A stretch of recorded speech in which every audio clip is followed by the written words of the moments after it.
este en especial llama la atención porque son ellos mismos los que lo denuncian, Luis, ¿no?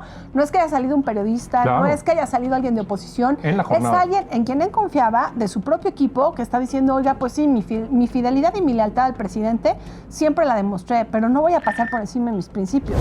Hay potenciales consecuencias en concreto para la campaña de Claudia Sheinbaum de probarse estas cuestiones. Ya es escalarlo a un nivel que parece que tiene el apoyo de otros morenistas, quisiera yo pensar, sí. De los trabajadores que no se van a echar para atrás. Y bueno, pues sí, es una batalla importante que dar porque, insisto, no debe de ser el único de los casos.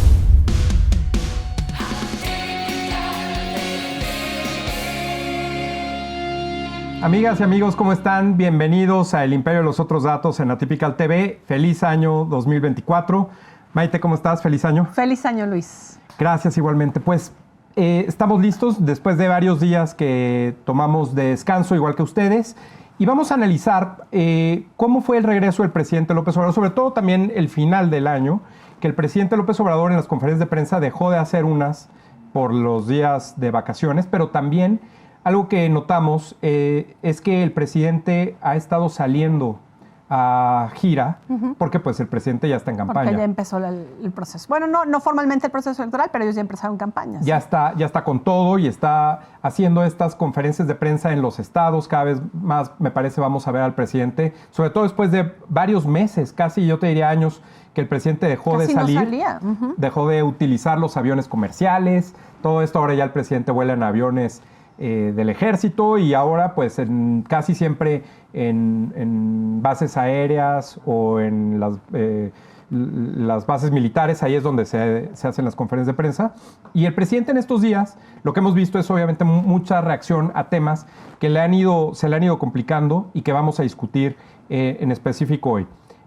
Vamos a ver primero cómo es que reaccionó el presidente a la violencia en Villahermosa, en su estado, donde en principio pues todo está perfecto, la popularidad del presidente está muy alta, pero cómo fue que el presidente justificó lo que estaba sucediendo ahí en la violencia, que fue para todos notoria. Segundo, una vez más, cómo el presidente critica a los medios de comunicación, en concreto a Roberto Zamarripa de Reforma y también a otros.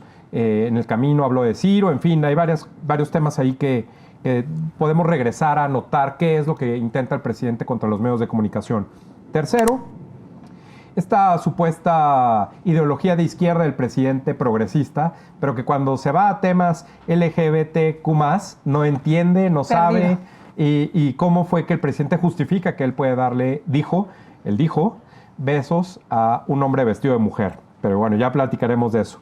En cuarto lugar, la reacción del presidente al tema de las revelaciones de San Juana Martínez, la exdirectora de Notimex, y todo lo que tuvo que ver con la disolución del sindicato, en fin, todo lo que vamos a platicar de ese tema, que pues tiene que ver con cómo la compensación a los trabajadores, supuestamente, según San Juana Martínez, se iría para la campaña de Claudia Sheinbaum.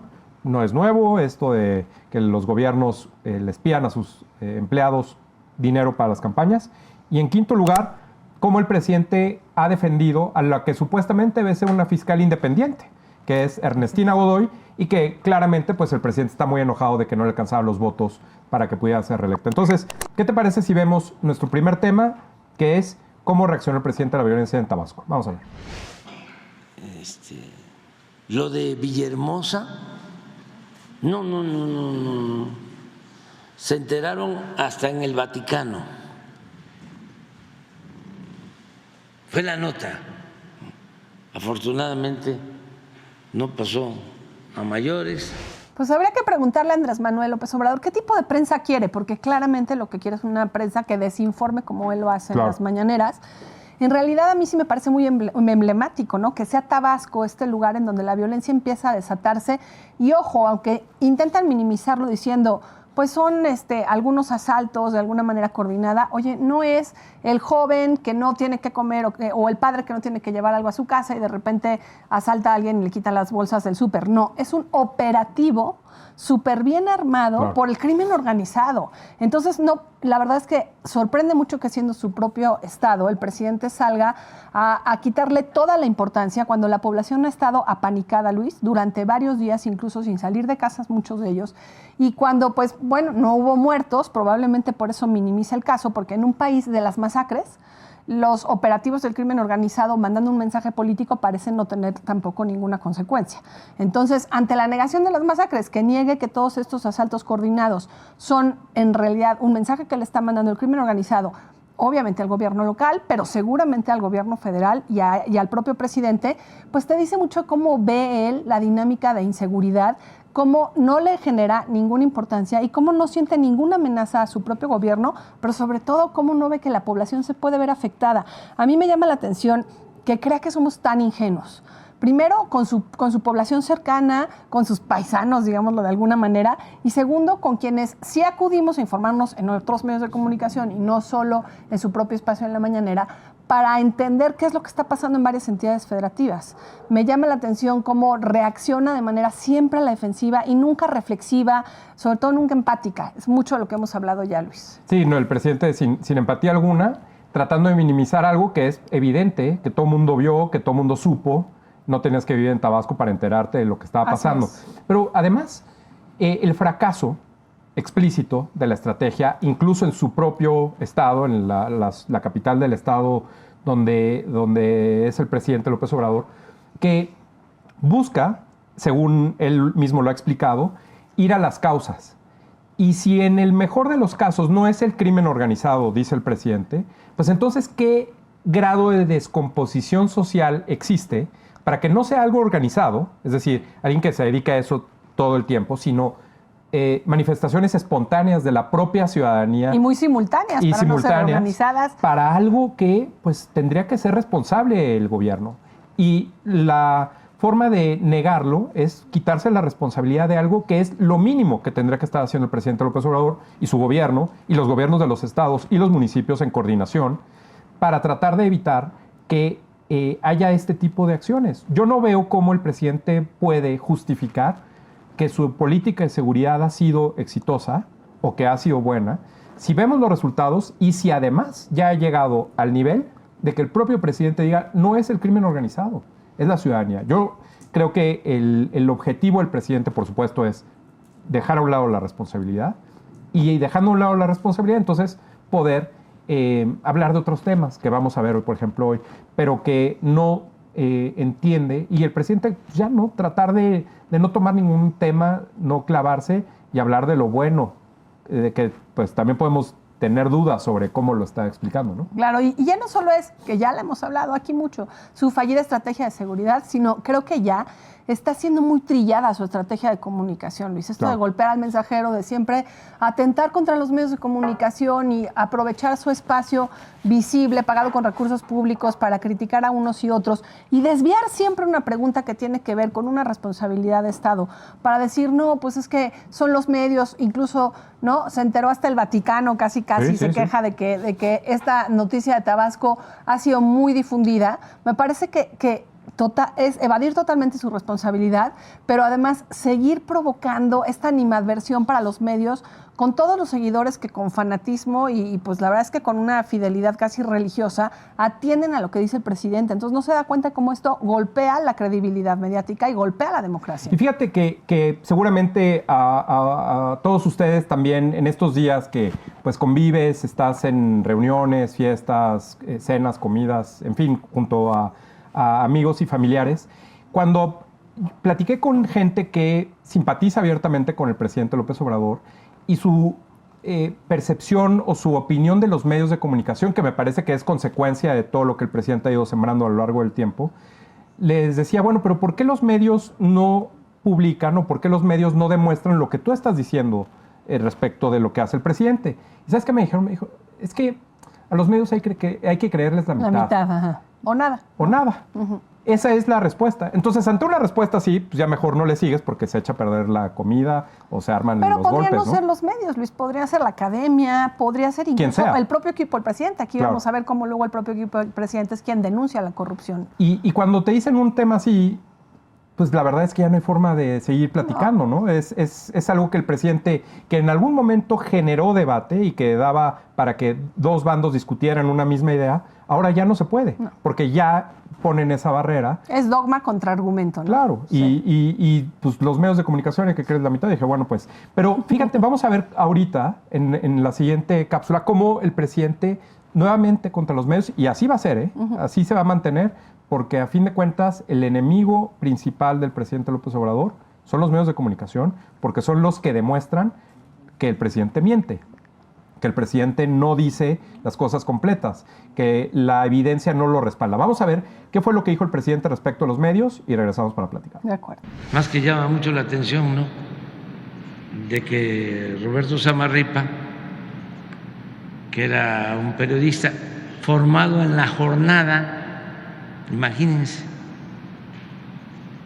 pero además de familia progresista, gente honesta, con ideales humanistas, Pepe, su hermano, un santo de convicciones, y Roberto termina de director del periódico que es El Boletín del Conservadurismo, de un pasquín inmundo.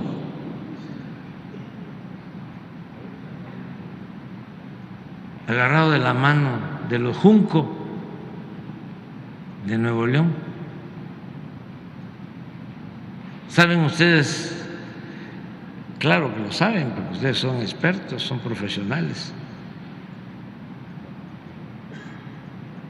del periodismo, saben mucho.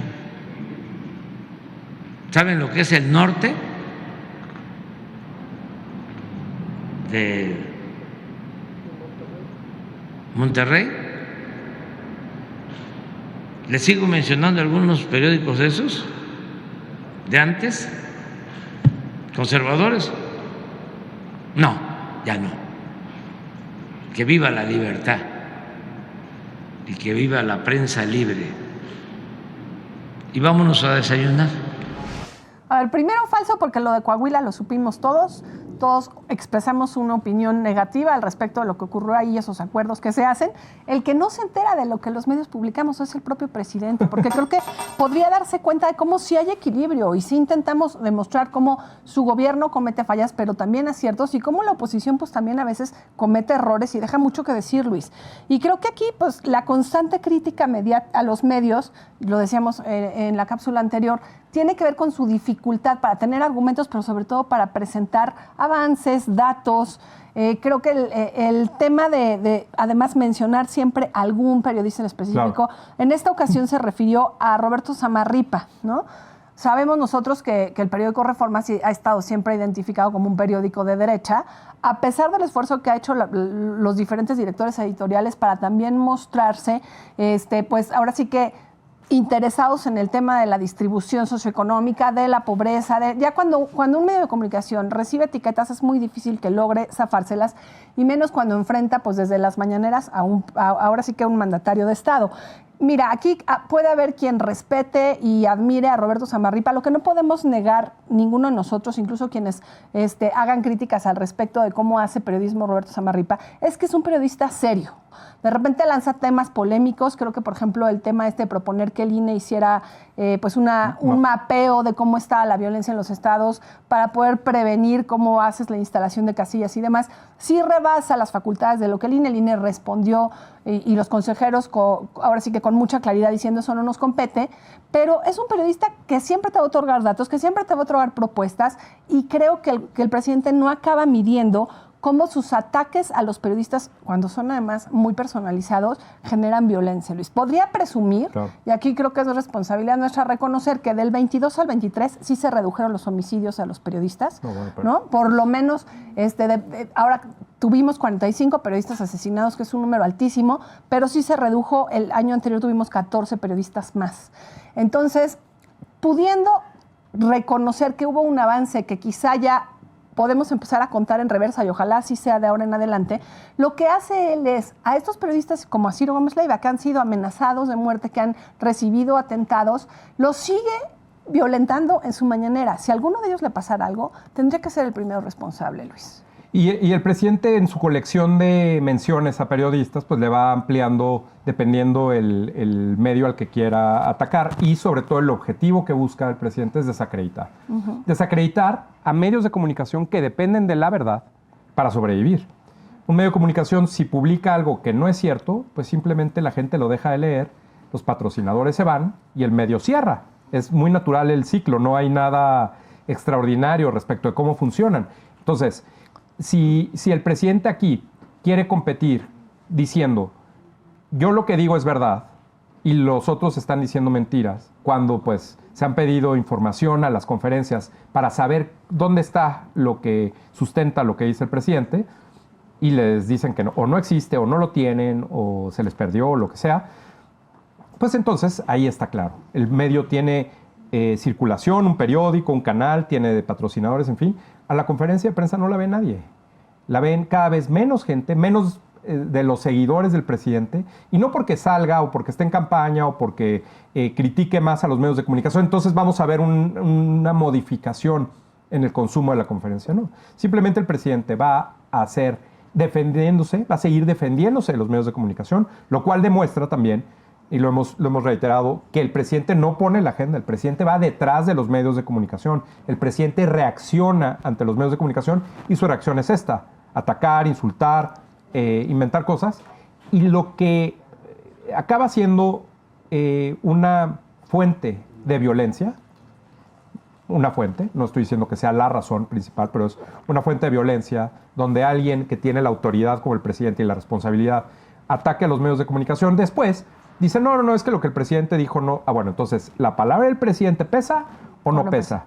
¿La palabra del presidente es importante que lo diga todos los días o no es importante que salga todos los días? ¿Es importante que sea lo único que tiene en su agenda todos los días, que es hablar y criticar e insultar y agraviar, o no? Entonces, hay una contradicción y esa contradicción se ha mantenido a lo largo de todo el sexenio con este ejercicio de las conferencias de prensa.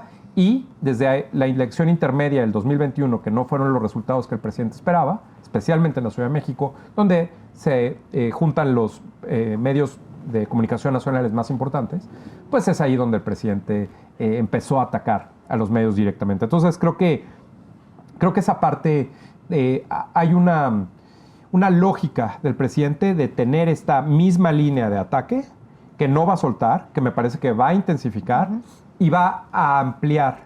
No nos debe caer como sorpresa que cuando el presidente vaya a los estados, ataque a medios de los estados, a pesar de que estén controlados o no, o lo que sea. El presidente va a ir contra todo aquel medio de comunicación que no diga lo que él quiere escuchar. Y eso pues lo vamos a seguir viendo. Lo que a veces pasa, y creo que todo viene por ahí, es el presidente mismo se enreda en declaraciones que luego se le complica aclarar. Y muchas veces la conferencia de prensa trata de ser una fuente de control de daños de lo que el mismo presidente dice en la conferencia. Es decir, él genera crisis o genera problemas que después quiere aclarar en las conferencias. Y uno de los temas que el presidente no ha podido jamás, no he visto una sola vez que haya podido resolver, es el tema de género, es el tema del feminismo, es el tema de la comunidad LGBTQ+. Y en concreto es este comentario del presidente donde vamos a ver que queda en sus propias palabras descrito perfectamente que el presidente no es de izquierda y el presidente no es progresista.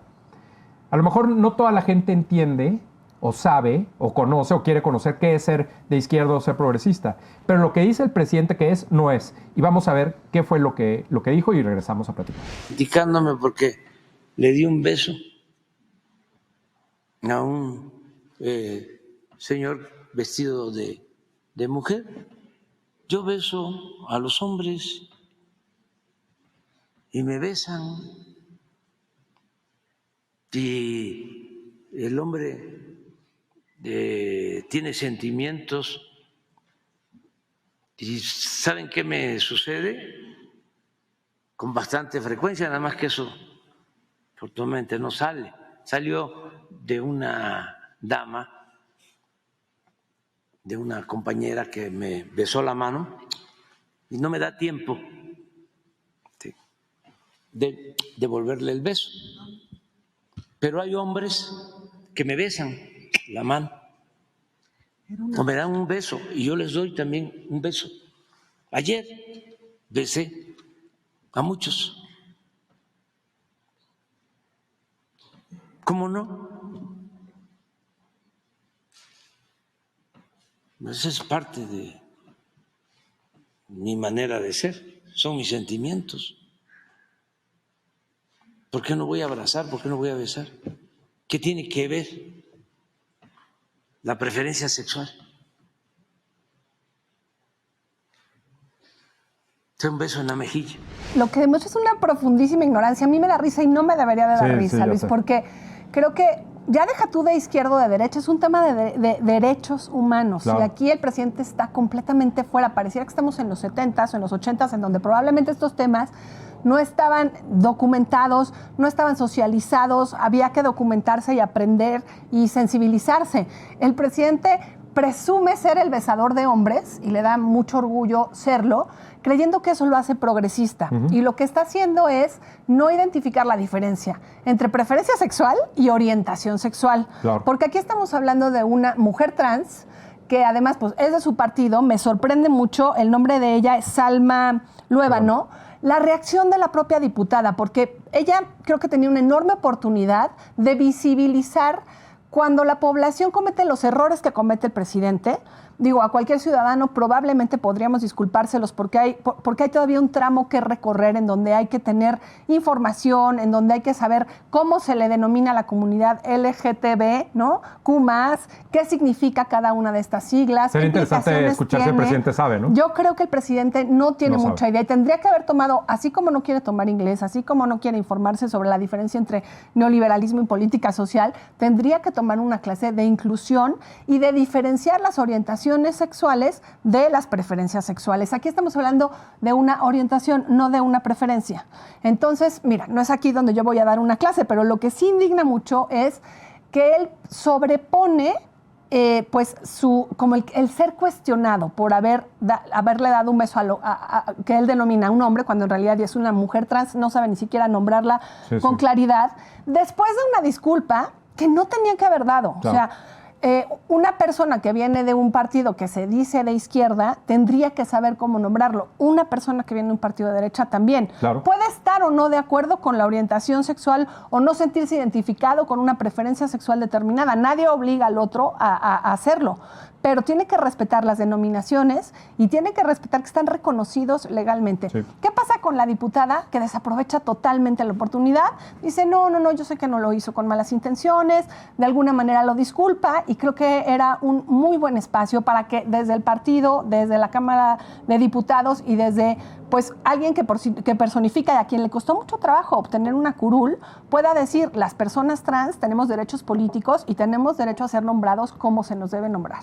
Una oportunidad perdida, sin duda, porque además, pues a mí me parece que esa lucha sigue y falta mucho tiempo en México y faltan muchos ejemplos.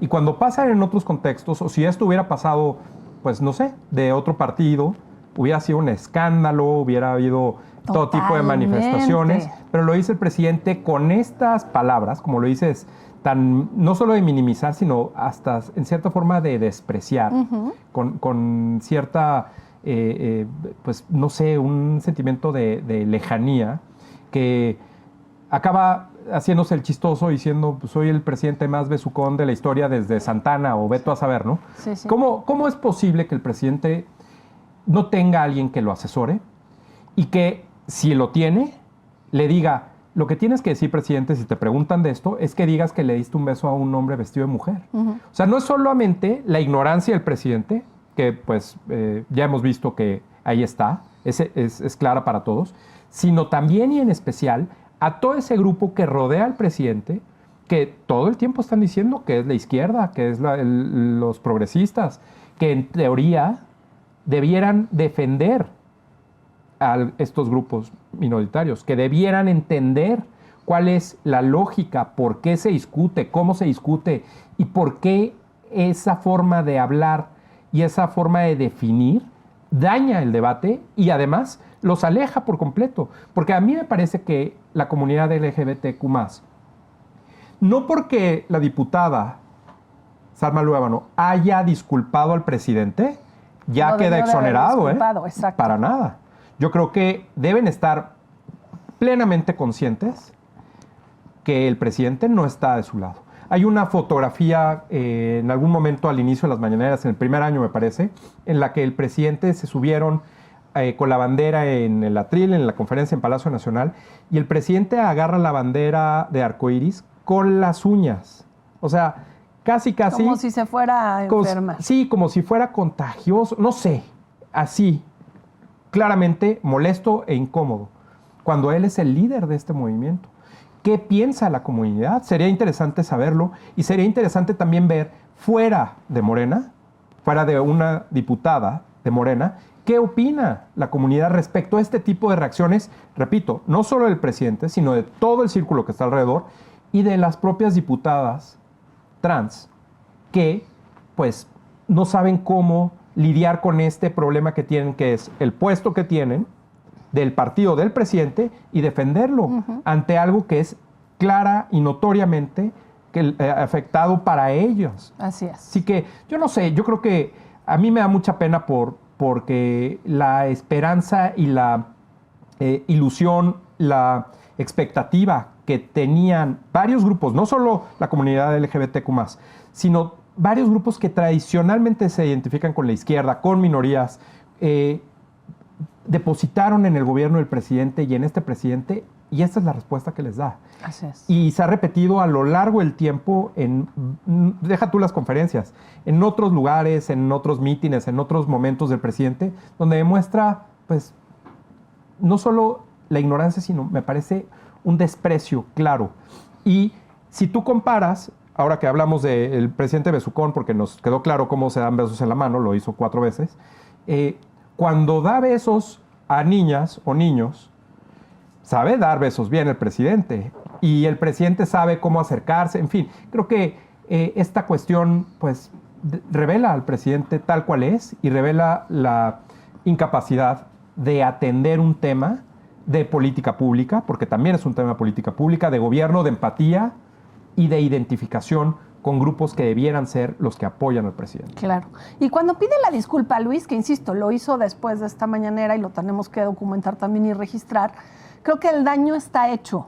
Sí, sobre todo porque la disculpa no profundiza sobre sus errores en la mañanera anterior, no especifica que no se puede referir a un hombre cuando se trata de una mujer trans, no especifica además que el celebrar, el besar a otros hombres como somos muy hombres, pero nos besamos. Porque tenemos sentimientos. Claro, dice. Lo que hace, tú imagínate, por ejemplo, tenemos todavía muchas personas y sobre todo muchos hombres, por ejemplo, en el norte del país, ¿no? Que tienen fama de ser muchos, pues, con mucha homofobia, que ven a un presidente que legitima este trato diferenciado y que de alguna manera desprecia la homosexualidad, desprecia las orientaciones sexuales distintas, confunde orientación con preferencia, pues lo que hacen es decir, pues si el propio presidente, ¿no?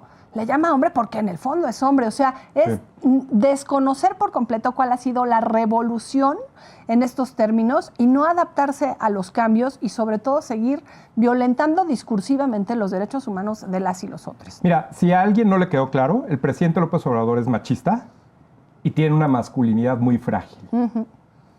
Así, tal cual, y aquí lo vimos. Y lo seguiremos viendo, porque esto no cambia a estas alturas en su vida. Y además tiene un equipo que no sabe cómo asesorarlo, que creo que es quizá lo más grave de todo, porque no es solo en lo que lo asesoran, claro, ¿verdad? Es en todos los otros temas. Donde el presidente, que pues vemos que sí es macho y defiende, y ahí sí le entra con todo, es a defender a Claudia Sheinbaum, ¿no? Que pues también hemos visto cómo en su machismo pues también necesita ser protector y tratar de cuidar a Claudia Sheinbaum. Y aquí hay un tema que me parece que, lejos de una percepción o una opinión de cómo el presidente defiende o no, o trata de meterse en la campaña o no, hay un tema que es la denuncia de San Juana Martínez, exdirectora de Notimex, respecto de cómo se dio el proceso de cierre de la Agencia de Noticias del Estado, que estuvo en huelga pues prácticamente toda la administración del presidente López Obrador, y que ahora lo que está pasando es que en la jornada, en el periódico, pues afín al gobierno, y que casi yo te diría es como una especie de boletín del gobierno del presidente López Obrador,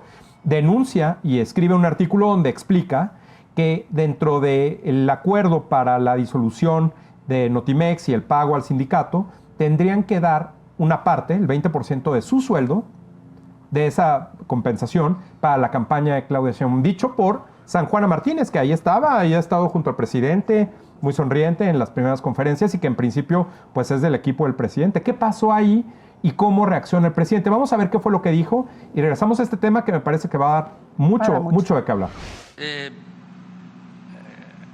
Creo que no es cierto que conozco muy bien al secretario del Trabajo, está aquí, Marat. Es un hombre con convicciones, con ideales, honesto. Desde luego conozco a la secretaria de Gobernación, Luisa María Alcalde, una mujer con principios, con ideales, honesta, incorruptible. Y conozco pues a Claudia, pero ya no puedo hablar mucho porque bueno, en este caso, como tú me lo estás preguntando, ¿qué pienso yo de Claudia? Que, bueno, yo creo que es de dominio público, no es ningún pecado lo que voy a decir. Además me pueden replicar, pero es una mujer inteligente, muy inteligente. Nada más para que nos demos cuenta, yo apenas y de milagro terminé la licenciatura y ella es doctora.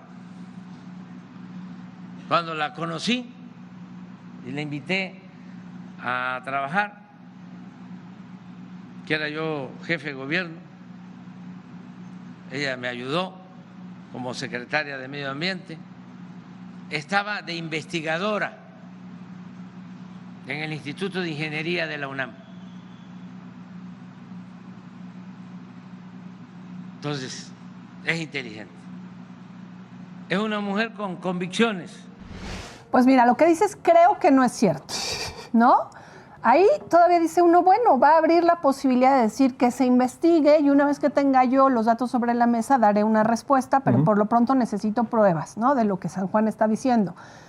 Ya la cápsula va muy larga, pero el presidente de alguna manera pues también le da cierto valor y reconocimiento a la trayectoria de San Juana Martínez, que digámoslo así, fue una periodista a la que muchos otros periodistas respetan mucho, a la que otros no tanto, pero que sí demostró darle mucha batalla a los gobiernos anteriores, que documentaba, que incluso fue de las primeras que hizo estas investigaciones sobre pederastia en la Iglesia Católica. Entonces, yo creo que San Juana Martínez ha de haber pensado con mucha seriedad si enfrentarse a revelar esta información de la que ella asegura que tiene pruebas y dice que la tienen ya sus abogados en sus manos, para poder acusar no solo a Claudia Sheinbaum, sino al secretario de Trabajo que estaba allí y a la secretaria Luisa María Alcalde, porque yo creo que es la punta de un iceberg, Luis. No debe ser un caso aislado, claro, pero sí va a ser un caso muy revelador al que seguramente le vamos a estar poniendo la lupa encima. Aquí hay varias cosas que hay que atender. Primero, el derecho de los trabajadores que llevan 3 años en huelga, sí, ¿no? La huelga estalla en el 2020, ya con Andrés Manuel y con San Juana Martínez a cargo de Notimex. No puede negociar con los trabajadores, lo pierden de control y digámoslo con todas sus letras. La ciudadanía, los informadores, los periodistas, perdemos los útiles insumos que producía Notimex. La verdad era una agencia a la que muchos recurríamos y además, diciéndolo como activista y como parte de la sociedad civil durante muchos años, que replicaba muchos mensajes que otros no replican. Entonces, ya tuvimos una pérdida de esa institución. Vámonos ahora acá. Los trabajadores tenían derecho a recibir íntegra su indemnización, su liquidación, lo que les corresponde por ley, por sus derechos laborales. Y aquí algo, bueno, pues por lo que San Juana indica, pues les están diciendo, vale, te lo entrego, pero ojo, me vas a dar el 20% de lo que te corresponde. Tenemos ahí a los dos que podrían defenderse personalmente, ninguno lo hace. Yo la verdad es que estoy ávida de escuchar las pruebas que van a presentar los abogados de San Juana Martínez. Creo que una periodista que ha hecho investigación como la ha hecho San Juana debe de tener muy bien los pelos en la mano. Y creo que el presidente siempre trata de escaparse, dándole legitimidad a la gente en la que él confía, aprovechando además para hacer campañas sobre la trayectoria académica de Claudia Sheinbaum con la que se compara, y en eso sí es muy honesto de que él le costó muchísimo trabajo acabar la licenciatura, pero en lo demás, pues sí, peca en la deshonestidad y nunca muestra la preocupación que debería generarle que este acto de corrupción se haya suscitado de manera tan deliberada. Porque pues ya sacaremos otros a la luz, pero como estos hay muchos. Cuando viene una campaña electoral, los gobiernos siempre están buscando, no solo pero en especial llama la atención porque son ellos mismos los que lo denuncian, Luis, ¿no? No es que haya salido un periodista, claro, no es que haya salido alguien de oposición, es alguien en quien él confiaba, de su propio equipo, que está diciendo, oiga, pues sí, mi fidelidad y mi lealtad al presidente siempre la demostré, pero no voy a pasar por encima de mis principios. Y aceptar este acuerdo de quitarle a los trabajadores el 20% de lo que les corresponde por indemnización, la verdad es que es pasar por encima de mis principios y no estoy dispuesta. El presidente, por lo visto, Luisa María Alcalde y el secretario del Trabajo están pues de acuerdo en que eso suceda, ¿no? Claro. Ninguno generó ningún aspaviento. Y no es la primera vez que alguien del gobierno del presidente, cercano al presidente, que se ve envuelto en un escándalo y que pues a riesgo de que le puedan fincar alguna responsabilidad, mejor salen a denunciar. Cuando Jaime Cárdenas renunció al Instituto para devolverle al pueblo lo robado, que era el SAE anteriormente, dijo, aquí esto es un desastre, me lo entregaron todo mal, pero antes de que me vayan a mí a achacar alguna responsabilidad, mejor aquí lo dejo y queda. Aquí lo que llama la atención no solo es la denuncia de San Juana Martínez, que como dices, tendrá toda la credibilidad que el propio presidente le ha dado a lo largo del tiempo y por la cual la puso como directora de Notimex, la nombró directora de Notimex. Ahorita el presidente dice, no creo. Bueno, entonces ahí el presidente se equivoca. Segundo, que no entiendo todavía cuál fue la razón por la cual se publica en La Jornada. Ocupa una página completa. Quienes tuvieron la oportunidad de leerlo verán que es toda la página completa en La Jornada. Es una narrativa muy detallada donde habla del involucramiento de la secretaria entonces del Trabajo, Luisa María Alcalde, ahora en Gobernación, del nuevo secretario del Trabajo y del padre de Luisa María Alcalde, claro, que está relacionado de alguna forma con temas laborales y que todo el mundo sabía, especialista en derecho laboral. Todo el mundo sabía que había una especie de conflicto de intereses cuando se nombra a Luisa María Alcalde como secretaria del Trabajo. Entonces, si vamos sumando cosas respecto de los potenciales conflictos, respecto de la publicación dentro del órgano oficial del gobierno, que es La Jornada y que recibe el tercer medio que más publicidad recibe el gobierno. Si vemos cómo Luisa María Alcalde explica que aquí el problema es que les quitan una parte de la indemnización de lo que les correspondía y que, como dices, ninguno sale a defenderse más que el presidente. Es decir, no hay medios legales inmediatos con los cuales demostrar. No, aquí la forma de resolver las cosas y quien sale a defender y quien sale a explicar, entre comillas, porque esta es la explicación, es el presidente López Obrador, que dice, no, todos aquí son honestos, todos son íntegros, tienen ideales o no sé qué. Igual como vimos que el presidente tiene sus ideales de izquierda y progresista, pues seguramente todos son iguales. Y no importa, yo ya dije, siguiente tema, cuando en realidad hay potenciales consecuencias en concreto para la campaña de Claudia Sheinbaum de probarse estas cuestiones.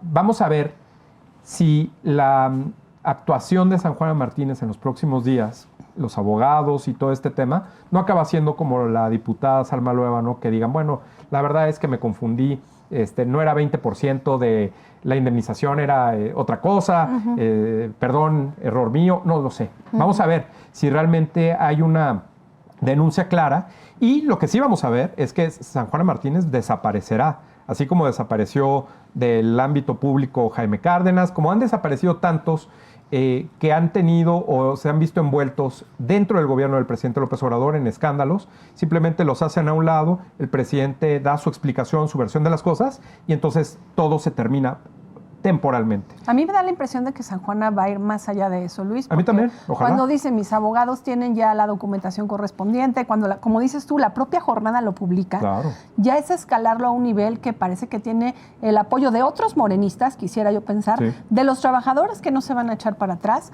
Y bueno, pues sí, es una batalla importante que dar porque, insisto, no debe de ser el único de los casos. Ese 20% se debe estar pidiendo en otro tipo de indemnizaciones, claro, o en otro tipo de asuntos y no nos vamos a enterar. Sí, sobre todo, ¿sabes por qué? Porque decían que la indemnización es 150 millones de pesos para todos los trabajadores de Notimex. El 20% es 30 millones de pesos. 30 millones de pesos para lo que se necesita en una campaña, para lo que es nada. Entonces, imagínate si esto, que realmente pues no es porque sea una cantidad grande, sino es por la forma en la que opera. Claro. Y por la forma en la que seguramente está en tantos otros ámbitos. Deja tú el gobierno federal, los gobiernos estatales, cómo están de alguna forma reorientando los recursos. Entonces yo creo que aquí, si lo de San Juana Martínez permanece, me parece que vamos a ver más casos en el tiempo respecto a este tipo de cuestiones, que pues es muy válido que la gente diga por qué me tienen que quitar parte de mi dinero, mi aguinaldo. Ojalá muchos se animen a empezar a denunciar, o sea, ojalá este haya sido el destapacorcho que genera que otros en las mismas condiciones se atrevan a salir sin temores a las represalias desde el presidente o incluso a las amenazas que a veces uno recibe de que esa indemnización no te es entregada o a condicionamientos que pues atienden a protegerse, ¿no? A unos. Mira, yo creo que hay una parte de todo esto que pasa porque el gobierno del presidente López Obrador, y por supuesto el propio presidente López Obrador, se siente completamente inmune a la ley y a la justicia. Y eso parte de una cuestión que tiene que ver con que lo que en principio, y tú lo has trabajado y peleado y documentado por tantos años respecto de la cercanía de las y los fiscales al Poder Ejecutivo, que en principio se peleó porque fueran independientes, porque tuvieran periodos diferentes a los de los gobernantes, en fin. Bueno, tú eres una experta en ese tema, que en el caso de la Ciudad de México, esa supuesta independencia, pues hemos visto que quedó completamente demostrado que es la independencia menos efectiva de todas en la historia y que entonces no solo es cero independiente la Fiscalía, o fue cero independiente la Fiscalía de Ernestina Godoy, sino que además es tan pequeña la influencia y el campo de trabajo que tiene y lo que de responsabilidades, que tiene que salir el presidente López Obrador a defenderla. Creo que no solo habla de la relación del presidente con el fiscal, en este caso Gertz Manero, sino también de la fiscal Ernestina Godoy, la exfiscal. Vamos a ver cómo lo dijo y regresamos a platicar de eso. Vamos. Pero vamos primero, sí voy a contestar sobre eso. ¿O me permiten que yo conteste? ¿Sí? Sí, miren, ¿saben qué? Fue una venganza. Fue una venganza. Porque Ernestina Godoy es una mujer íntegra, honesta, una auténtica impartidora de justicia. Sin embargo, ¿cómo se atrevió a investigar actos de corrupción de funcionarios del PAN en la delegación Benito Juárez?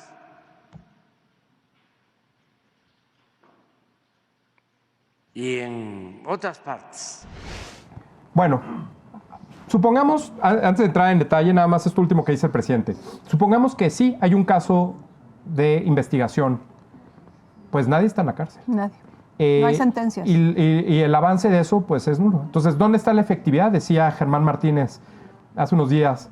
¿Dónde está la efectividad de esta fiscal que quiere reelegirse, que ni siquiera puede terminar la investigación de un caso que tiene en sus manos, que además, dice el presidente, pues es una venganza. Pues ¿cuál venganza si no hay nada, no? Yo creo que hay varios temas que pasan por la Fiscalía de Ernestina Godoy. No olvidemos que Ernestina Godoy viene de la época de López Obrador, cuando fue jefe de gobierno, y que además tiene, de alguna forma, esa confianza del presidente, que pues es justo lo contrario de estar alejado de la cercanía del Ejecutivo. Yo creo que lo que detonó principalmente la molestia con Ernestina Godoy es el tema del espionaje, y que fue denunciado por medios internacionales, que no ha quedado claro cuál es la razón y cómo funciona una oficina que tendría que tener pues los elementos evidentes para denunciar, para perseguir. Creo que la cercanía de los fiscales, supongo que los estados debe ser muy parecido, del gobierno de López Obrador y de los gobernadores de Morena, pasan por esta situación de quererlos tener cerca, porque si no, entonces no pueden hacer lo que necesitan hacer. Y esa cercanía se convierte en impunidad. Y esa impunidad es lo que lleva a decir cualquier cosa, a hacer cualquier cosa, a excederse, a violar derechos humanos, a hacer lo que sea y no tener ninguna consecuencia. Creo que ahí es donde queda demostrado el riesgo que hay de tener una fiscal o un fiscal cercano al presidente, que además, pues ya vimos, claramente tiene que salir en su defensa una vez más, así como los secretarios que vimos en el video pasado, que tienen que salir el presidente a defenderlos, pues aquí también. Y Luis, llama la atención que el presidente otra vez a lo que recurre es a dar una descripción de lo que para él es la trayectoria o la personalidad de alguien que está siendo acusado o que está siendo mencionado por algún periodista en la mañana, en este caso Ernestina Godoy. Él asegura que es una fiscal honestísima, que estaba haciendo una investigación que ya tú señalaste, pues no ha dado resultados. Yo sí confieso que tenía ciertas expectativas, porque el cártel inmobiliario empezó desde Marcelo Ebrard, o sea, hay que decirlo. Claro. No empezó con el PAN, ni está cerrado nada más a la alcaldía Benito Juárez. Todos los siguientes gobiernos se hicieron de la vista gorda, y prometía que una vez que Claudia Sheinbaum fuera gobernadora, que pues jefa de gobierno, y que tuviéramos una fiscalía autónoma, iba a haber una investigación seria. No vemos un solo resultado al respecto. Yo no podría negar que hay delitos, pero tampoco lo puedo probar. No. Ellos son los responsables de probarlo. El presidente asegura que hay honestidad y eficacia. Eficacia ya vimos que no. Y honestidad, permítanme, pero se la voy a cuestionar al presidente. ¿Qué tipo de fiscal es honesta que se atreve, primero, a mandar, bajo términos de toda falsedad, una solicitud a las empresas de telefonía celular para exigirles que en nombre de la justicia les permitan tener acceso a los teléfonos celulares de periodistas, de defensores, de algunos a los que ellos consideran adversarios políticos porque hacen comentarios en contra del gobierno federal y del gobierno entonces de Claudia Sheinbaum, ahora de Martí Batres? Y entonces las empresas de telefonía se ven obligadas a entregar esa información, se enteran ya demasiado tarde que había falsedad en lo que estaba solicitando la propia fiscal, y le entregan toda la ficha de mensajes, de destinos. Es decir, tuvieron espiados y perseguidos a un número de personas considerables gracias a que la fiscal, que él asegura que es honesta y eficiente, lo solicitó como un acto totalmente político. Y creo que algo que hay que reconocer, Luis, es que aunque fue por pocos votos, pero no lo consiguió. Y eso es muy importante, porque una y otra vez tenemos que hacer un llamado de atención a la ciudadanía, a los votantes, a las y los votantes, de lo importante que es hacer contrapesos. Sí. A veces pensamos mucho en los diputados y en los senadores a nivel federal y poco en cómo se pueden conseguir estas batallas que no son pequeñas. La no ratificación, aunque vuelvan a poner a alguien de su total confianza, demostró que la oposición, por poco peso que tenga, sí logró impedir que siguieran pues con una fiscal que lo que hace es llevar la Procuración de Justicia a modo. Entonces, bueno, pues celebrar que no hayan logrado la ratificación, creo que es un golpe importante, no menor, sobre todo en una ciudad en donde sí creo que van a estar muy disputadas las elecciones. No, de acuerdo. Justamente creo que a quienes se quejan de que Morena impone su mayoría en el Congreso, bueno, pues ahora fue una mayoría opositora la que se impuso. Así es la democracia, y así se mueve, nada más que los argumentos por los cuales la propia Ernestina Godoy y los seguidores de Morena y los legisladores de Morena buscaron que se mantuviera más tiempo, pues no daba lo suficiente para que entonces pudieran generar el consenso. No solo queda claro el nivel de polarización que eso ya lo hemos visto repetido en varios lados, sino me parece también que la justificación y la pobre operación política del partido en el gobierno, que en este caso es Morena en la Ciudad de México, pues también queda exhibida. Prefieren el confrontamiento y la acusación de que no nos dejaron pasar en lugar de negociar. El presidente, no olvidemos, para la Suprema Corte, es el primer presidente que termina nombrando directamente a una ministra en la Suprema Corte, porque anteriormente lo que pasaba era, el presidente ponía su terna, que previamente negociaba con los partidos políticos, porque esa es la política de negociación, y entonces no tenían que llegar a este extremo. El presidente López Obrador prefiere imponerse, sacrificando o demostrando que no tiene negociación política y poniendo en su lugar a la polarización como la principal causa de las decisiones de política pública y de gobierno. Creo que, en todo caso, ¿qué va a acabar pasando? Pusieron como encargado de despacho al quien era el vocero de la Fiscalía de la Ciudad de México, que no era abogado y tenía que ser abogado, y de acuerdo con notas periodísticas, le dieron el título en 3 días. Sin que, bueno, pues quienes sí estudiaron una carrera saben lo que tarda en obtenerlo. Bueno, pues aquí, en no sé qué instituto cúspide o algo así, real, así se llama, le dieron el título de abogado, todo con tal de mantener esta polarización y de cubrirse. El gobierno del presidente López Obrador busca a toda costa, en nivel federal y en este caso en la Ciudad de México a nivel local, cubrir las acciones de impunidad, porque esa es la única forma y el único uso que le ven a la ley y a la fiscalía. Impunidad para ellos mismos, disfrazados de honestidad y todo esto que dice el presidente, y ataque directo a los opositores. Y hay otro dato importante que también dibuja mucho a Morena y esta idea de, bueno, primero pues tenemos a Lenia Batres autodenominándose la ministra del pueblo, habrá que decirlo con todas sus letras, y lo que están haciendo los Batres es una oligarquía cínica, o sea, están en todos lados. Y no es coincidencia que Ulises Lara, el que está sustituyendo a Ernestina Godoy, haya sido en su momento pareja de la actual ministra, madre de su hijo. Entonces ya tenemos a los Batres. No, bueno. Así es. Justamente nombran a la ministra y resulta que el papá de su hijo, supongo en un momento su pareja, no sé si formal o informal, pero bueno, suficiente con que sea padre de tu hijo, es ahora quien queda como fiscal. Ya lo dices tú, le fabricaron, no sabemos si en Santo Domingo, no sabemos si en una universidad Patito, pero luego salió el título expedido en 2024, la cédula, ¿no? Toma un montón de tiempo sacar una cédula. Y sobre todo, el único requisito que se pide expresamente para ser fiscal es que seas abogado. Seguramente no lo es, ¿no? O probablemente lo estudió, lo dejó trunco, no lo concluyó, un poco la trayectoria de nuestro presidente, y son completamente laxos para estas cosas. No entienden las consecuencias que puede tener cuando una fiscalía debe llevar casos con seriedad, debe de suscribirlos como tal. Entonces aquí vemos pues lo poco honesto que resulta el contexto del nombramiento de quien sustituye a Ernestina Godoy. ¿Y quién toma las decisiones? Claro. Porque a fin de cuentas, ¿qué importa si eres abogado, arquitecto o no eres nada? No, lo que importa es que seas cuñado, hermano, primo, familiar o gente querida de Martí Batres, si se trata de la Ciudad de México. Porque la instrucción va a venir de otro lado. Así lo que hagas no tienes que saber de derecho, no es relevante. Entonces ahí te dice, es el extremo de la carnalés de los fiscales, ¿no? Así es. Yo creo que el presidente López Obrador empieza mal este año. Yo no veo algo favorable que, contrario a lo que él quisiera o hubiera querido a estas alturas de su mandato, pudiera presumir en las campañas o en las precampañas, intercampañas o no sé en lo que estemos, sino al contrario, tiene que estar lidiando con errores y errores y errores deliberados o inconscientes del funcionamiento de su gobierno, que queda expuesto para todos y que además, pues yo creo que esa es la clave. La gente tiene el poder de premiar o castigar en las elecciones este año.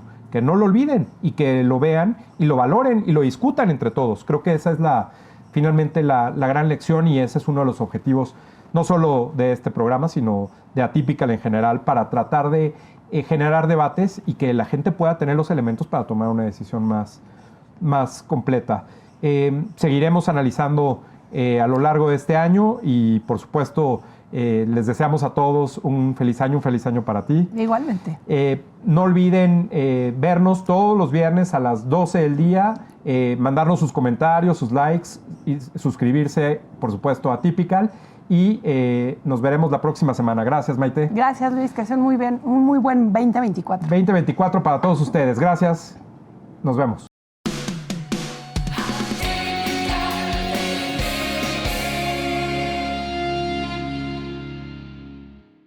Familia Typical, muy buenos días.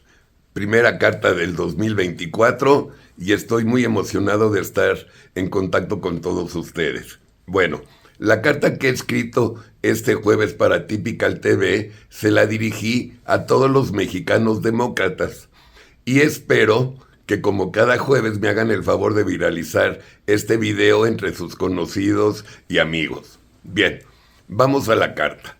La cabeza de la carta dice carta dirigida a los mexicanos demócratas y entre paréntesis, salvemos a México. Estimados amigos y amigas, no hay duda que las vacaciones nos permiten tomar un aire fresco para la reflexión. Y en esta primera carta semanal del 2024 les quiero compartir mis reflexiones de esta vacación, de lo que veo venir en este primer semestre. Neta, no sé si son reflexiones o son deseos, o a lo mejor son las dos. Bien, pero de lo que sí estoy seguro es que no estoy muy alejado de la realidad, y estoy seguro que vamos a coincidir. Vamos a comenzar. Sin duda, para mí, Xóchitl será la primera mujer presidente de México. ¿Por qué lo confirmo? Muy fácil. Titina Sheinbaum tiene el carisma de una momia azteca. Cero personalidad, cero simpatía, con un enorme resentimiento impresionante hacia la clase media y un menosprecio hacia las mujeres. Titina se quedó con la ideología comunista que sus padres la adoctrinaron cuando ella era pequeña. Y esa doctrina estúpida del siglo pasado es lo que Titina quiere aplicarnos en este siglo XXI. Un siglo en el cual, por cierto, Titina no está enterada que el mundo ya se globalizó. Sigamos. ¿Por qué va a ganar Xóchitl? Porque Titina no es líder, tampoco política. Es mentirosa, muy mentirosa. Es vengativa, muy vengativa. Es corrupta, muy corrupta. Y si no me creen, nada más chequen la ratería del dinero que los gobiernos morenistas le han puesto a sus precampañas. Titina va a perder porque Xóchitl es 20 veces más inteligente y carismática que ella. Xóchitl es ingeniera, es una empresaria exitosa, está consciente de la importancia de las energías limpias. Xóchitl viene de un origen humilde, el cual le permitió conocer todos los estratos sociales. Historia que Titina ni de broma conoció. Xóchitl nació pobre, muy pobre. Titina no. Titina fue educada clase media, bastante fifí. Titina quiere que la clase más humilde no progrese. Quiere que dependa de las ayudas que el gobierno, por ley, les da. Titina no quiere un México primermundista. A diferencia de Xóchitl, Xóchitl está comprometida en que durante su gobierno todos los mexicanos vamos a progresar. Y si no me creen, nada más juzguen ustedes las 3 madrizas que Xóchitl le va a poner a Titina en los 3 debates. Va a ser una delicia. Y para terminar, Xóchitl va a ganar porque es demócrata. Titina va a perder porque quiere cambiar la Constitución y quitarnos a los mexicanos la libertad. En pocas palabras, Titina representa el autoritarismo, Xóchitl la democracia. Nosotros, estoy seguro, ya decidimos. Y tengo una postdata. Tampoco Morena va a ganar la mayoría en el Congreso. Amigos, familia Typical, es la carta de este jueves. Tengan un lindo fin de semana y sigan disfrutando la programación de Atypical TV. Buen día y feliz año.